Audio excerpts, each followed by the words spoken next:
Othryadès s'est à nouveau endormi et a rejoint le royaume des rêves. Dans un lieu inconnu, par une nuit de pleine lune et au milieu d'une très épaisse brume, le Spartiate voit à peine le bout de ses pieds et il ne perçoit rien d'autre que ce voile flottant blanc et velouté, comme une fine toile d'araignée, d'où ce soie froide et humide qui ne cesse de l'envelopper. Le silence règne, il est même assourdissant, comme si le temps s'était arrêté, comme si les sons avaient été contrôlés, arrêtés et emprisonnés. Tout ce que l'on peut entendre de temps en temps, c'est le vent qui souffle doucement, faisant bruisser une multitude de feuilles dans de nombreux arbres, probablement une forêt. Tout est calme et paisible, bien trop calme. Cette forêt étreint le Spartiate de ses griffes. Des branches noueuses s'agrippent à son armure, des épines déchirent ses sandales de cuir. Il avance doucement en aveugle, ses pieds s'enfonçant dans les feuilles mortes et le sol meuble. Quelques sons étouffés d'animaux, quelque part dans les profondeurs de la forêt, se font entendre. Son corps découpe le brouillard, comme la lame d'un couteau tranche une miche de pain, mais cette brume semble sans fin. Il avance sur plusieurs dizaines de mètres quand soudain plus rien. Plus aucun bruit. Le silence absolu et inquiétant. Othryadès va laisser sortir de sa bouche le plus infime des sons pour vérifier qu'il n'est pas devenu sourd, et alors qu'un léger frisson de peur va commencer à le parcourir. Il ne voit rien, il n'entend rien. La pleine lune, d'habitude un spectacle bienvenu, parvient à peine à percer l'obscurité oppressante. Elle était suspendue là comme un œil spectral, observant et jugeant. Othryadès est bien perdu et il navigue sans vue, sensation d'isolement, d'enfermement et d'étouffement. Après s'être aventuré plus profondément dans la forêt, il décide de s'arrêter net et de se concentrer sur son ouïe. Chaque instinct lui hurle d'opérer un demi-tour, car cette forêt semble bien mauvaise, mais on ne peut pas se retourner dans ce genre de rêve. L'air est lourd et immobile. Plus aucune brise ne fait bruisser les feuilles. Aucun hibou pour ululer, même les insectes sont silencieux, l'angoisse ne pouvait que monter. Seul le son de sa respiration et le cliquetis rythmé de son armure rompent ce silence de mort. Soudainement, un grognement sourd résonne à travers les arbres, avant que le hurlement d'un loup se fasse entendre à une courte distance. Mais pas n'importe quel hurlement.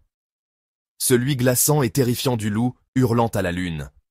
Et quoi de plus terrifiant qu'un loup hurlant? Othryadès se fige, sa main se portant instinctivement sur son épée sur le côté. 2 loups, puis 3, puis 4.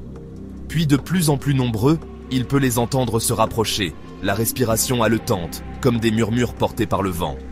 Leurs yeux comme des charbons ardents dans l'obscurité. Le Spartiate est cerné par toute une meute. Leurs grognements, leurs hurlements s'intensifient pour une résonance formidablement angoissante et de plus en plus proche. Hurlant, jappant, aboyant obstinément comme si leurs vies en dépendaient. Le sang du Spartiate se glaçait et il resserrait son emprise sur son épée. Il pouvait les sentir maintenant, l'odeur musquée des animaux sauvages, leur faim palpable dans l'air. Qui n'a jamais été cerné la nuit, seul, par une meute de loups grognant et hurlant résolument à la pleine lune, au cœur d'une forêt, n'a jamais vraiment connu la peur, la terreur.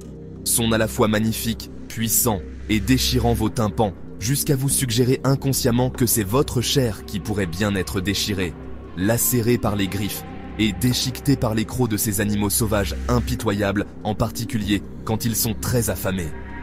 Intraitables et presque invulnérables si vous êtes sur leur terre, près de leur tanière, le territoire des loups. La forêt n'offre plus aucun refuge. Othryadès frissonne probablement comme jamais. Son cœur bat la chamade et il commence à dégouliner de sueur de la plus primale des peurs. La tension continue de monter. Pourtant, les hurlements sont s'arrêter d'un coup d'un seul et une ombre va s'approcher de lui. La brume semble alors s'écarter pour révéler une incroyable créature. Serpentant à travers les arbres, comme un serpent venimeux, un loup gigantesque aux yeux, rouge brillant, qui se rapproche dangereusement, grognant et grondant sinistrement. Il montre ses crocs, son regard est droit et reste figé dans celui du Spartiate. Il s'agit très certainement du mâle alpha, le chef de la meute, le plus intelligent, le plus redoutable. Il grogne encore et encore. De la bave finit par couler entre ses crocs. Le loup ne bouge plus. Son regard perçant et sanglant bien accroché. Une seconde ombre se dessine et se rapproche. Une deuxième créature va les rejoindre. On la sent, on l'entend. Elle n'est qu'à quelques mètres. Et elle parle une langue plus ancienne que le temps. Othryadé n'en comprend pas les mots, mais il en comprend l'essence. La peur. La voix en empestait, et les grognements des loups se firent plus forts et plus proches. Ils l'encerclaient maintenant, et leurs ombres vacillant dans la lumière de la lune. Apparition spectrale saisissante dans cette nuit sombre. Une silhouette blanchâtre imposante mais vaporeuse se forme plus profonde et finit par se profiler avant de se figer à quelques mètres du Spartiate. Les grognements des loups cessent. Une voix grave retentit comme un tonnerre et résonne par ces mots alors que le Spartiate regarde la scène, totalement pétrifié. La créature prend alors une forme définie, grande et décharnée, ses contours tourbillonnant comme la fumée. Des yeux brûlants d'un feu intérieur percent la pénombre et se fixent sur Othryadé. Ce n'est pas une créature du monde physique, c'est quelque chose de très ancien. L'air devient glacial et vient mordre la peau du Spartiate. Niveau tremblement qui n'a peut-être pas grand-chose à voir avec le froid. La silhouette s'avance et émerge de l'obscurité. Elle a vaguement forme humaine, mais sa peau est d'un gris cendre, tendue sur des os qui semblent saillir à des angles anormaux. Des griffes tranchantes comme des lames, terminer ses longs doigts squelettiques. Ses yeux brûlants semblaient voir à travers Othryadès jusqu'au tréfonds de son âme. Phobos siffle. Othryadès. Othryadès, avec un mélange de défi et de curiosité, demande « Qui êtes-vous » Dans un murmure, le Spartiate décide de ne montrer aucune peur à cette créature, bien qu'il connaisse déjà la réponse à sa question. L'aura glaciale, la peur palpable flottant dans l'air, les loups encerclant comme des chiens obéissants, il ne pouvait y avoir qu'une seule explication. Phobos répond « Je suis Phobos !» La silhouette siffle ces mots, un sourire cruel s'étendant sur tout son visage. L'incarnation de la peur elle-même. Les loups grognent dans un cœur d'approbation. Othryadès ressent un nouveau tremblement de véritable peur le parcourir, mais il va le combattre de toutes ses forces. Il ne veut pas donner cette satisfaction à la créature qui continue à le dévisager, semblant le percer de ses yeux incandescents. Othryadès lance « Que voulez-vous » Phobos, amusé, fait écho « Que veux-je » Sa voix dégouline d'amusement. Phobos continue. « Je suis la peur, petit Spartiate. Je suis dans chaque battement de ton cœur, chaque bouffée d'air. Je suis l'ombre qui te suit, la voix qui te murmure le doute à ton oreille. » Il fait le tour d'Othryadès, comme tous les loups près de lui. Phobos poursuit. « Tu te crois courageux, Spartiate. Tu te crois au-dessus de la peur. Regarde autour de toi, cette forêt en est imprégnée. Les arbres tremblent devant moi. Les animaux se terrent à mon approche. Toi, petit guerrier, tu n'es pas différent.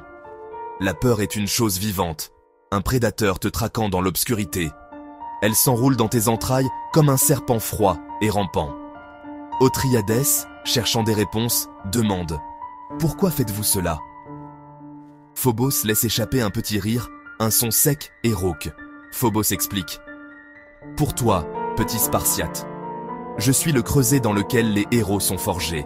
Je suis l'épreuve, le baptême du feu. » Il se penche plus près, plongeant son regard brûlant et perçant dans l'âme du Spartiate. Phobos pose la question. La question est « Vas-tu céder ?» Othryadès repense alors à son éducation, son entraînement, la discipline brutale, tous ses amis spartiates et à la cité qui ne cède jamais. La peur est toujours là, mais elle ne le contrôle plus. Othryadès déclare avec force « Non, je ne céderai pas. Je ne céderai jamais, car je suis un Spartiate. » Une lueur de surprise traverse le visage de Phobos, mais elle disparaît aussi vite qu'elle est apparue, remplacée par un masque d'amusement glacial. Phobos siffle, admirable, mais futile. Mes loups prendront plaisir à te déchiqueter membre par membre. Les loups se rapprochent, leurs grognements résonnant dans la forêt silencieuse. Othryadès ressent une vague de désespoir. Était-ce la fin? Ses os allaient-ils reposer, oubliés dans cette forêt maudite? Une victime de plus de la cruauté de Phobos. Il ferme les yeux et se prépare à l'inévitable.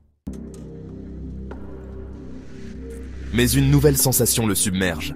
Ce n'était plus de la peur, plus maintenant, mais quelque chose de plus fort, de la résolution, de la détermination, du courage, le pouvoir intérieur. Il regarde Phobos et les loups grognant. Il ne ressent plus rien, ni peu, ni désespoir, simplement une acceptation sereine de son destin. Ceci n'est qu'un nouveau défi, comme il en avait eu par le passé et comme il en aurait encore beaucoup d'autres. Il ne se fait aucune illusion sur ses chances de gagner, mais il pourrait mourir en combattant glorieusement, et surtout en Spartiate. Othryades. Voyons maintenant qui vous êtes vraiment, et si vous pouvez briser l'esprit d'un Spartiate. L'air crépite alors de tension, et les loups semblent à maintenant plus calmes et hésités. Même Phobos est déconcerté par le changement d'attitude du jeune guerrier. Phobos, tu oses me défier, petit mortel, tu vas regretter ton insolence. Othryades s'avance alors vers lui calmement, le menton levé, le regard inébranlable et sans montrer le moindre petit signe de fébrilité, malgré les loups serrés sur le passage. Phobos, tu as osé me défier, grinça-t-il. Othryades, non, je t'ai affronté, et en t'affrontant j'ai vaincu ma peur. Phobos, tout ce que vous veux est là.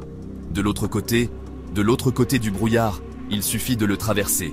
Il suffit de me traverser, de passer à travers les loups, de passer à travers la peur. Othryades, je les ai dérangés, ou alors ils sont très affamés. Phobos, ne crains pas mes loups, regarde dans le ciel et observe. Il n'y a pas plus grande proximité qu'entre le loup et le scorpion. Il se tient juste à ses côtés, juste avant lui. Comme le chien se tient aux côtés d'Orion. Ces animaux féroces et intelligents savent toujours reconnaître leur maître. Aussi certainement que les enfants spartiates deviennent des renards habiles et rusés, avant que les adolescents ne deviennent des loups sauvages et féroces, et avant de devenir des adultes aussi précis, rapides et mortels que le scorpion. Phobos s'arrête et reprend. Les pacifistes, s'ils en sont, suggèrent qu'il faudrait faire l'amour plutôt que la guerre. Mais pourquoi devoir choisir entre les deux faces d'une même pièce quand on peut avoir les deux? Et surtout, parce que l'un n'existe pas sans l'autre. Comme le jour et la nuit, comme le bien et le mal, comme la peur et... Je suis Phobos, dieu de la peur. Mon père est Arès, dieu de la guerre, et ma mère est Aphrodite, déesse de l'amour. Qu'avait-il bien à gagner à s'unir ces dieux-là? Deux incarnations aussi puissantes, brûlantes, dévorantes, exaltantes, qui sentent la terre brûlée, la passion totalement consommée et consumée. La peur et la terreur de cette union sont nées, horreurs absolues ou serviteurs dévoués. Un sentiment, une émotion qui accompagne la prise de conscience d'un danger, une menace, pour la transcender. L'amour est-elle aussi inquiétante que la guerre? Des amours perdus naissent parfois la haine et la guerre, quand, de guerres perdues, peuvent ressurgir l'amour et la passion. La peur n'évite en rien le danger. Au contraire, je ne suis pas un défaut. Je ne fais que vous rappeler vos faiblesses, certes souvent un peu violemment. Et vous devez me surmonter, me dépasser. Je suis votre choix, ou pas. La peur est toujours un choix. Mais c'est à ce moment précis, d'une réaction naturelle, nécessaire et vitale, qu'on peut distinguer le fort du faible, le courageux du lâche. Car le courage se mesure précisément à l'aune de la peur, qui a pu subrepticement vous envahir. Et comme tu as pu le découvrir, ou le redécouvrir encore, à cet instant de ta vie. Celui qui contrôle sa peur devient un homme libre. Abstraction et inversion. Comme il en est de même pour Limos la faim, Eros la passion, Gélos le rire, Thanatos la mort, Hypnos le sommeil et enfin Aïdos la retenue.